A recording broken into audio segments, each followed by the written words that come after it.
back to this period and inventor Hiram Maxim. Maxim was a former rival of Thomas Edison. In 1881, he immigrated to London and had his own light bulb moment. A flash of inspiration that would result in the birth of a new era in rapid-fire history.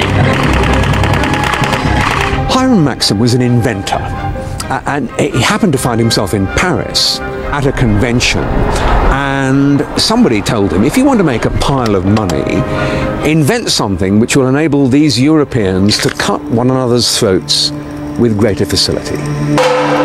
Hiram Maxim's machine gun was a technological revolution. The recoil reload system made it the first truly automatic gun. It is almost unrelated to the hand-powered Gatling gun. Instead, the recoil of the gun ejected the spent cartridge and delivered the fresh round into the firing mechanism. The reason it made an impact is that the weapon was no longer hand-cranked.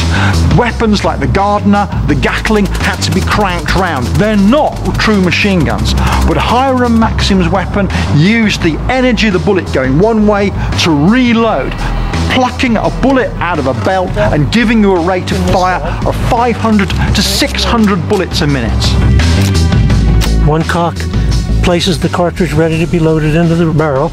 The second one loads it, and by releasing the safety, now I'm going to fire the Maxim.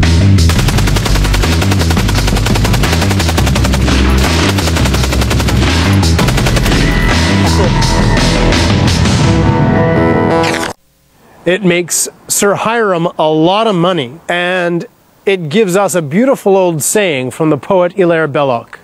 Whatever happens, we have got the Maxim gun, and they have not.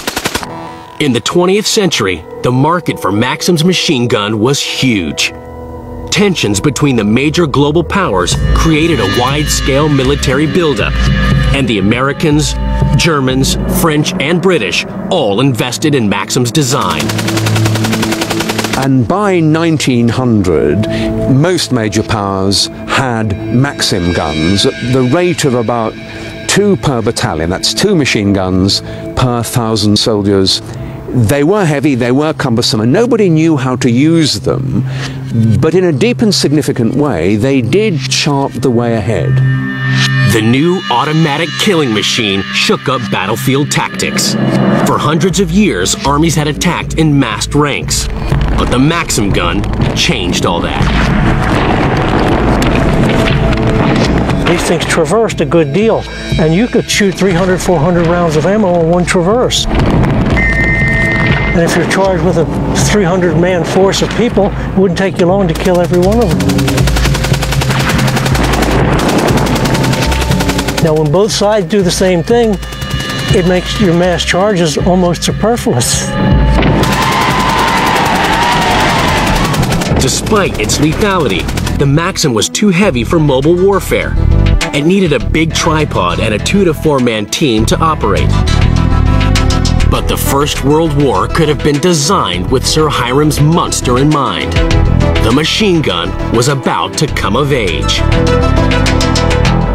As trench warfare develops, they don't have to worry about the difficulties of carrying a big, heavy, often water-cooled machine gun because they're sitting still in trenches for so long. The Maxim gun comes into its own. You can sit there all day in your trench with your Maxim gun, shooting at whoever comes through no man's land towards you. As long as you keep cold water flowing around the barrel, you can keep killing. Maxim guns caused damage on both sides of the lines. But it was the invention of a humble piece of farm equipment that made the machine gun the terror of the trenches. Rewind 2 generations to a farm in Illinois and Joseph Glidden, the brains behind barbed wire. Barbed wire had started its life as being an innocent agricultural device invented in DeKalb, Illinois, not far from Chicago, designed to keep cattle in their fields. Its military application was very quickly picked up because this spiked fence would slow down military movement. By itself, barbed wire is a nuisance. By itself, the machine gun is dangerous. The combination of slowing people down while they try to pick their way through wire, or cut their way through wire, or blow up the wire, and get killed by a machine gun while they're doing it, that is deadly. Barbed wire had been christened Devil's Rope even before the start of the war. The twisted rolls of wire stretched from Switzerland to the English Channel, slowing down troop movement and creating killing zones for the new weapon of mass destruction. Barbed wire and the machine gun. A marriage made in hell. People would certainly try before a battle to send patrols out to cut wire, but you needed really to do it on a large scale. There was always the danger that the wire cutting would be selective. In other words, all you'd succeed in doing would be making gaps in the wire, and your attacking infantry would inevitably focus on the gaps, and that's where the defender would be able to concentrate his firepower to do real damage. July 1st, 1916, day one of the Battle of the Somme. 19,000 British troops lie dead on the battlefield, most to German Maxim fire. The plan had been to knock out the German defenders and shred the barbed wire with 5 days of relentless artillery bombardment. The reality, violently different. The Germans were well dug in. The wire breached only in places. The result?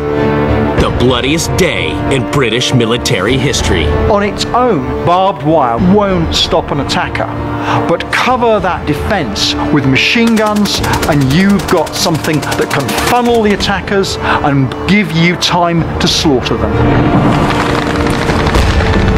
The nightmare of the trenches made military strategists determined to break the deadlock of static warfare. Weaponologists set to work on a new family of light, but devastating rapid firearms that excelled at close range. If you're talking about having a close quarters combat situation, I think this is superior to most any firearm on the market now. The battlefield is a maelstrom of metal. Millions of bullets, millions of bodies. Assault rifles, tripod-mounted machine guns, and automatic rifles play a vital role in the carnage. But what if that kind of firepower could be put in the hands of an ordinary soldier? After the static horror of the First World War, the race was on to design a rapid-fire weapon that could be wielded by one man. Generals wanted to get their troops moving again. The French were first with the dangerously unreliable Chauchat.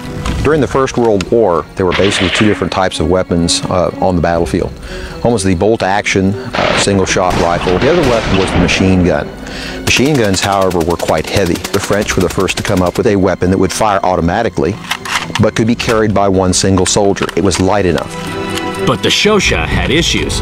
It was heavy, and the magazine caused jams. Weaponologists went back to the drawing board and realized that a lightweight gun would need lightweight bullets. Small pistol rounds provided the solution.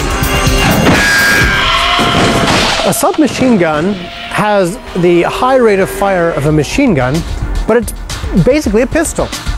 It's something small enough and handy enough to be used close quarters and carried by just the one guy. It's a sort of a spray and pray machine. It's to keep troops that are advancing at bay. It isn't an accurate weapon.